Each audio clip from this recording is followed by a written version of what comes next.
Good afternoon, Yavapai County, and welcome to our show, our video cast that is 100% dedicated to the Oath Keepers and the Yavapai County Preparedness Team mission. Today I want to open this show by showcasing the 6 teams that make up our community preparedness team. They are the communications team, we have an engineering team, we have a security team, a medical team, and a preparedness team. And the last one we created was our intelligence unit. So we have an entire team dedicated 100% to intelligence. We've also taken and broken down our medical team into 2 sections. We have a trauma unit, which deals with gunshot wounds, lacerations, burns, any kind of serious broken bones. They handle that stuff. Then we have what we call a home medicine team, and this team specifically deals with herbal remedies, tinctures, concoctions, decoctions, anything that can be used topically and internally. So that is a great team. We're going to bring Bo Hawkins in to do an interview with us. She leads that team. She's one of the best I've ever seen in that.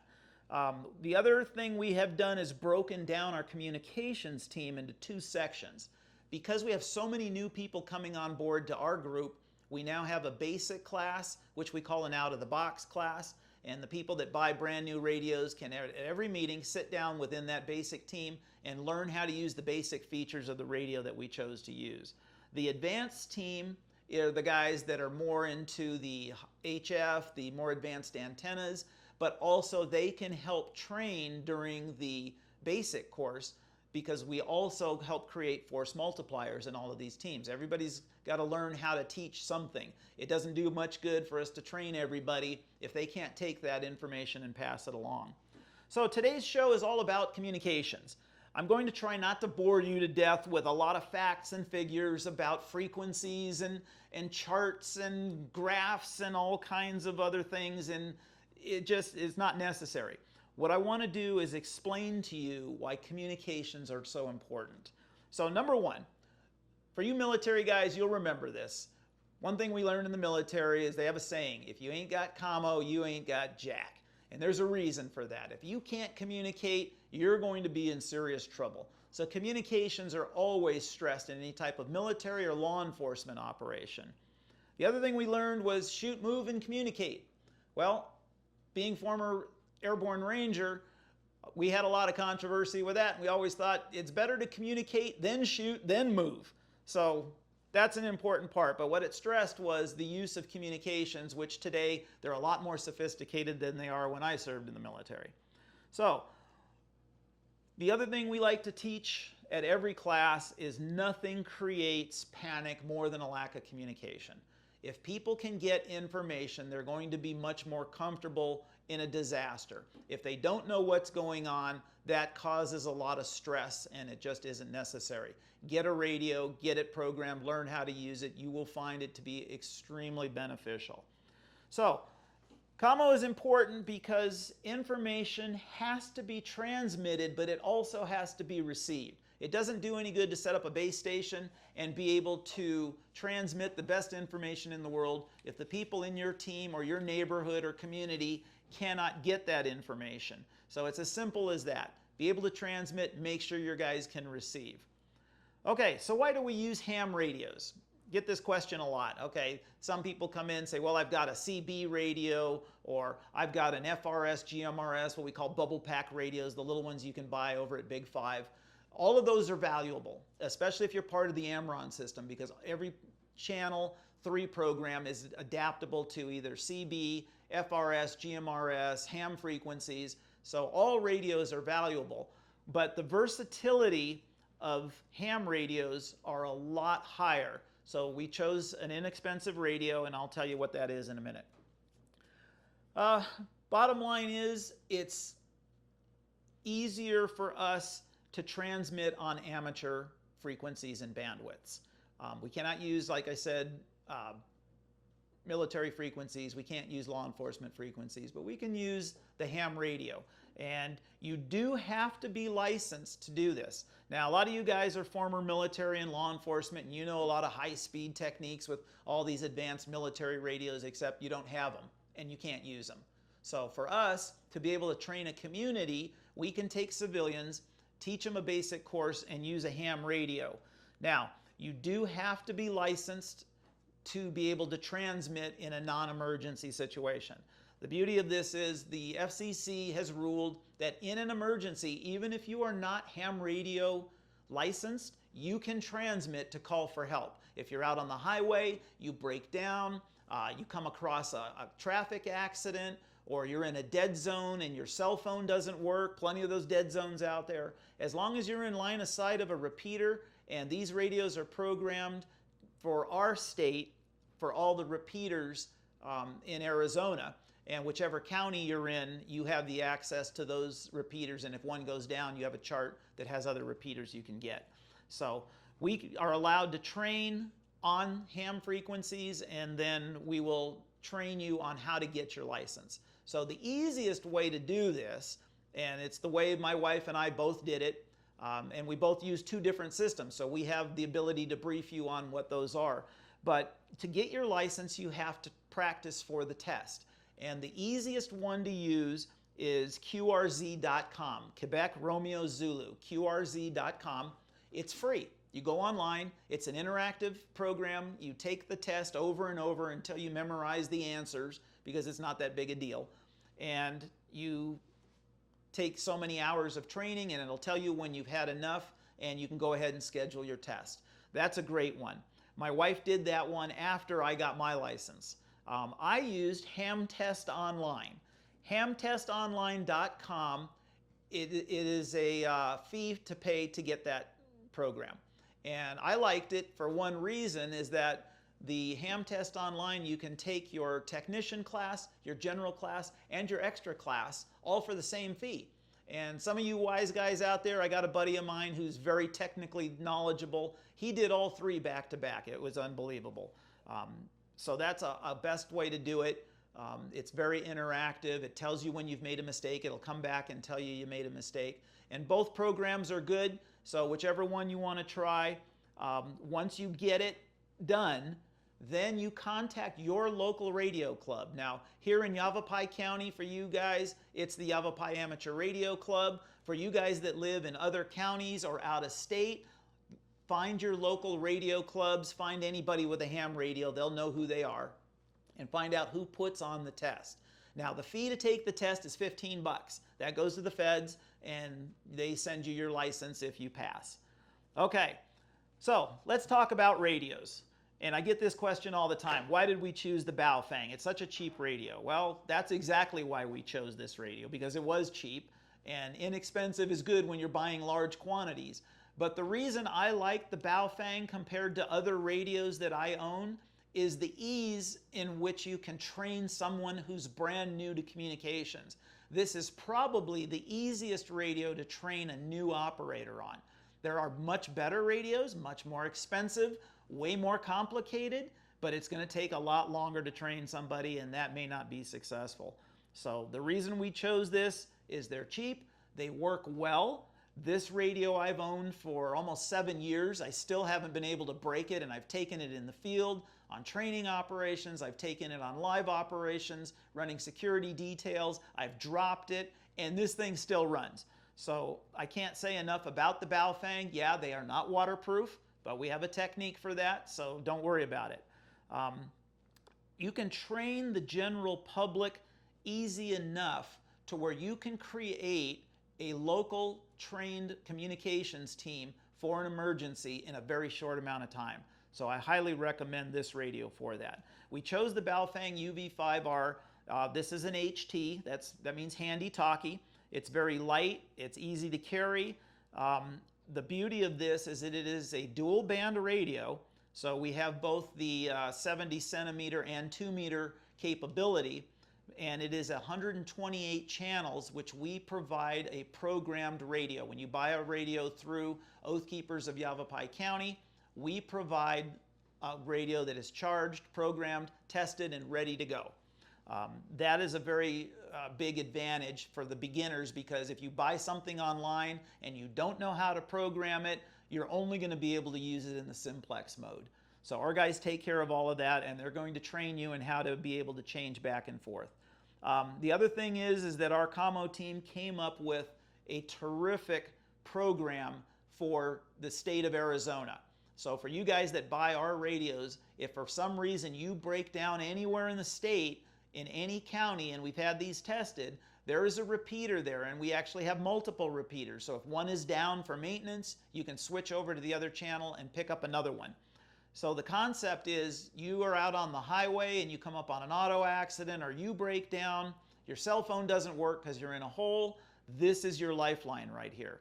Plus, for emergency operations, you want to communicate within your neighborhood, and you have people with the bubble pack radios, the FRS, GMRS, which you do not need to be licensed for. Technically, on GMRS you do, but that's not a big deal. These radios will work on those frequencies as well. So it's a very versatile piece of equipment to have.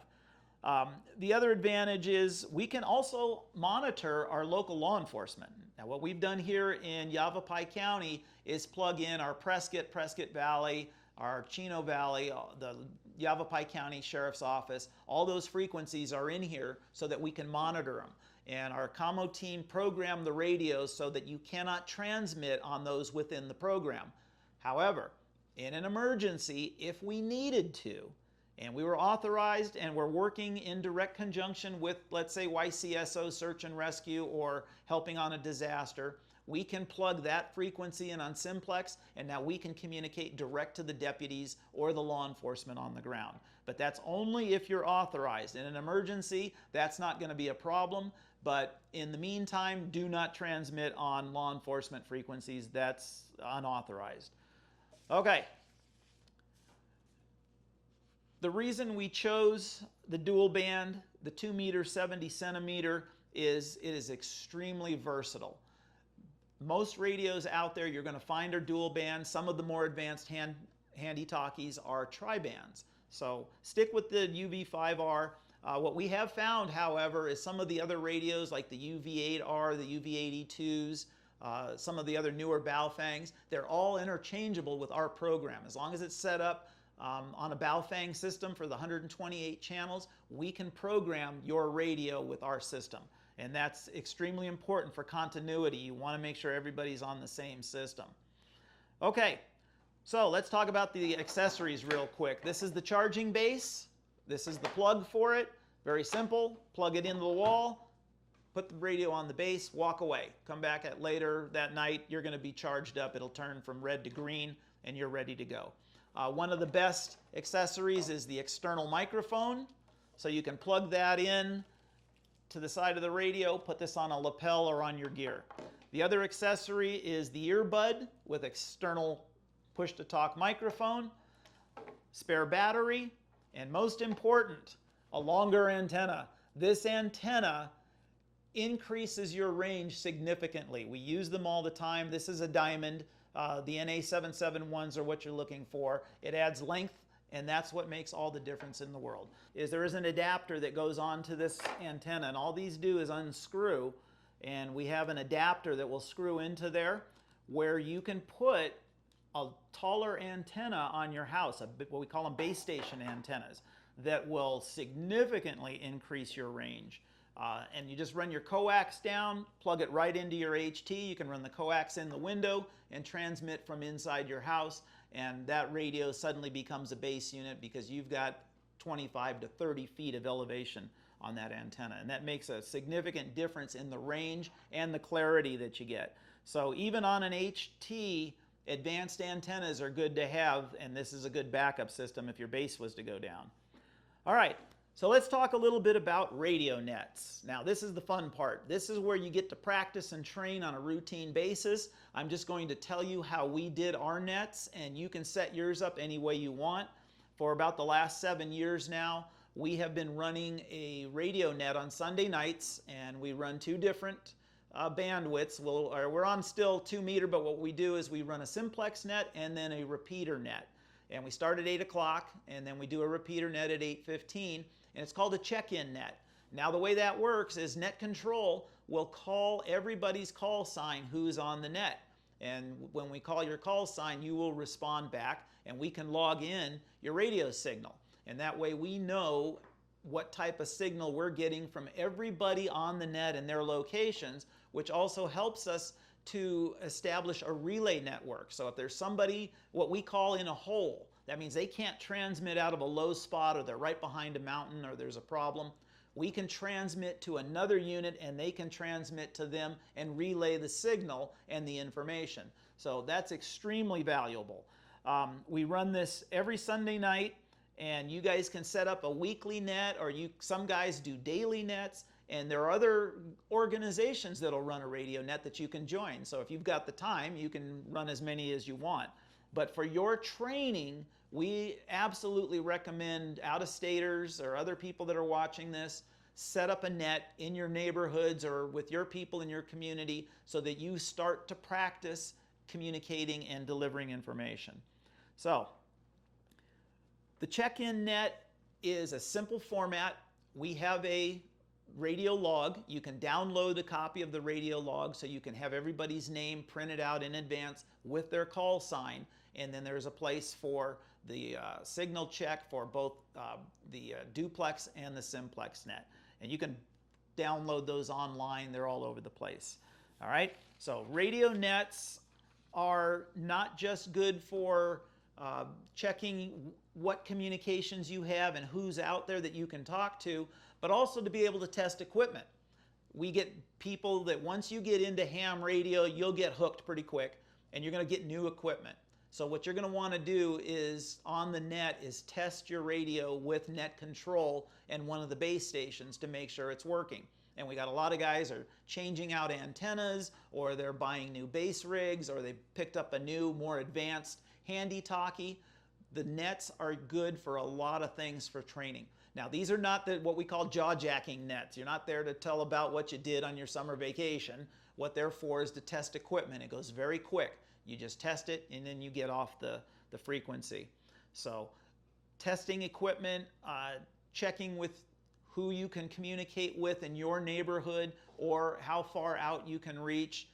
Some of us are able to reach 20 miles from our base units. So that makes it very handy, especially for emergencies and any kind of a disaster. And if you're going to operate with local law enforcement in a disaster recovery type operation, you're going to want to know your equipment works, what its capabilities are, and can you work within their system if you need to. But I highly recommend set up your commo team. In fact, when we, I don't know if I mentioned this before or not, when we set up our communications, that was the very first team we set up. And much to the chagrin of our high-speed, low-drag militia types and security operators, they thought we should have security first. No, that was actually one of the later teams we set up, almost last. The most important thing is get communications going, because you've got to be able to transmit information. The second team we actually set up was our medical unit, which was even more important. So don't worry, you guys, we have an awesome security program. You'll like it. Stay tuned for that.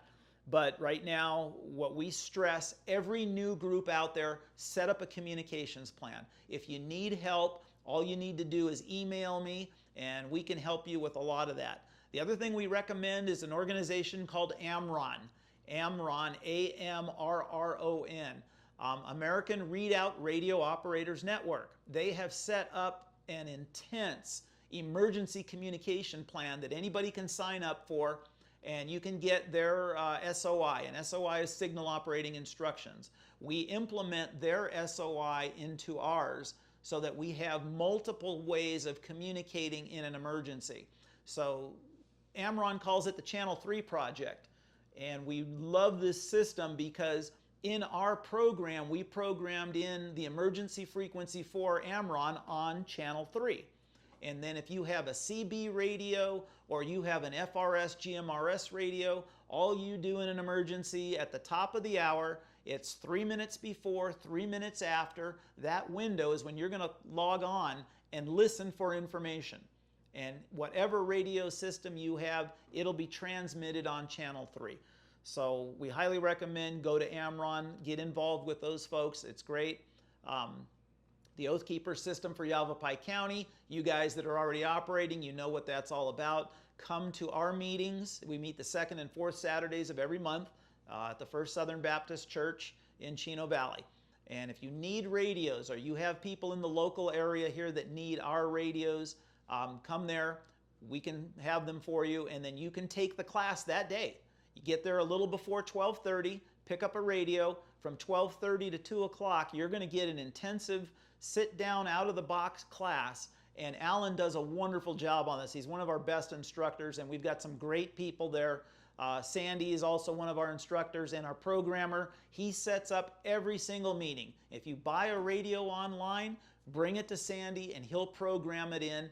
We'll give you copies of the SOI, of the frequency chart, and some other information, including a schedule on a little business card size so you can keep it with you or keep it next to your radio. So you have the exact schedule of all the nets that we run, so you can plug into that if you're available. And if you miss one week, no problem. Jump on it the next week, but at least you can start testing your equipment and be ready to train others, which is extremely important. For you technical guys out there, a lot of you guys have cell phones out there. If you have an iPhone, that's about 10 times more complicated than this radio. It's just some kind of a psychological thing with something with an antenna where you've got to push a button and talk, and suddenly people freak out. So you need to just get it and practice, get comfortable using it, and understand basic radio communications. So one of the last things I'm going to discuss with you is techniques. You want to learn the phonetic alphabet. And it's really good to not only learn the military phonetic alphabet, but also learn the law enforcement, because theirs is slightly different. Those are things that you can utilize, because when you need to transmit certain information, especially if I need to give a letter number sequence, it's good to know how to use your phonetic alphabet. It makes it easier to clarify, especially if you're running a net under adverse conditions. You might have a scratchy signal. If you can transmit information phonetically, it'll make it a whole lot easier. The other object to train people in, and this one's a little trickier, and we have a chart for this, but there are certain radio pro words that we use. Like pro words would be like over, out, say again. You know, these are things that most of you military guys already know, so you can jot those down quickly from memory, because I'm sure you've got them burned into your brain. If not, go online and download basic pro words. It just makes it easier. This is a civilian system, so it is not required, but it is helpful. To be able to transmit properly and get information out, it's good to use the proper radio terminology, for a lack of a better term. The other thing is with ham radio is what's called the Q codes. So there is a separate set of codes that ham radio operators use, mostly at the upper echelon of the HF, you know, in your general class and your extra class. And a Q code is a 3-letter code that has a whole sentence behind it. And it makes it easier. You can quickly transmit if you get onto a net and you're listening, because you can buy an HF rig and set it up. It's not required to have a license for it to listen. However, if you do get licensed, then you can have your Q code chart there if somebody starts using it. And the more advanced guys will rattle off all kinds of stuff that I don't even know about. And that way you can look it up and see what they're talking about. So the pro words, the Q codes, phonetic alphabet, both military and the law enforcement, highly recommend you learn those and start with the basics. Get your people all together, get a chart going, get a small net going, and then build upon it. And it takes time. You're not going to be able to do it all at once, but start with running a schedule and get people used to the idea. Like I said, we've been running for 7 years, so everybody knows Sunday night at 8 o'clock, radios are going on. And we have a pretty good following, very consistent. We have anywhere from 20 to 25 people all the time. But the beauty is I have a lot of, at least that number, more than double that number, that just listen because they don't have their license yet. So you can practice putting out information, and this way people can get in touch with you. A simple technique that I've used is email. What I do is if you're listening and you're not licensed and you can't transmit back to me, you can email me with a signal report or let me know if you're able to hear others in your area, and we can log all that in. The whole idea of running a net is to keep a log so that net control and the base units know who in their areas has a problem and who they would need to relay to. And all of that is set up on a chart so that in an emergency, we can make sure everybody gets the information. So if you have any questions at all, you can email me at YCOathkeepers, Yankee Charlie Oathkeepers, plural, @gmail.com. That's my direct email. And then if I have questions come in that I can't answer for you, I will put you directly in touch with our communications team leaders. And those are the high-speed guys. They know all this stuff cold. So it's not a problem. You can always call me. The local guys, 928-636-8895. Give me a call if you're having any problems. Janet can take calls, and if she doesn't know the answer right off the top of her head, she's a pretty good radio operator. She'll transfer you over to our commo team, or we'll get with somebody and we'll get the question answered for you. So we're very good about responding, but this whole concept of communications, we cannot emphasize enough the importance of getting a radio and learn how to use it. One quick story, we ran an operation recently and a bunch of new guys came and they had their radios. Some of them took the class and they had an issue with setting frequencies. So there is a technique to it. It's not complicated, but if you don't do it right, it's not going to work and then you're going to be frustrated. So get with us. We'll help get you trained up. If you need any help out there, contact us. We'll guide you through it. Thanks, guys. We'll see you on the next one.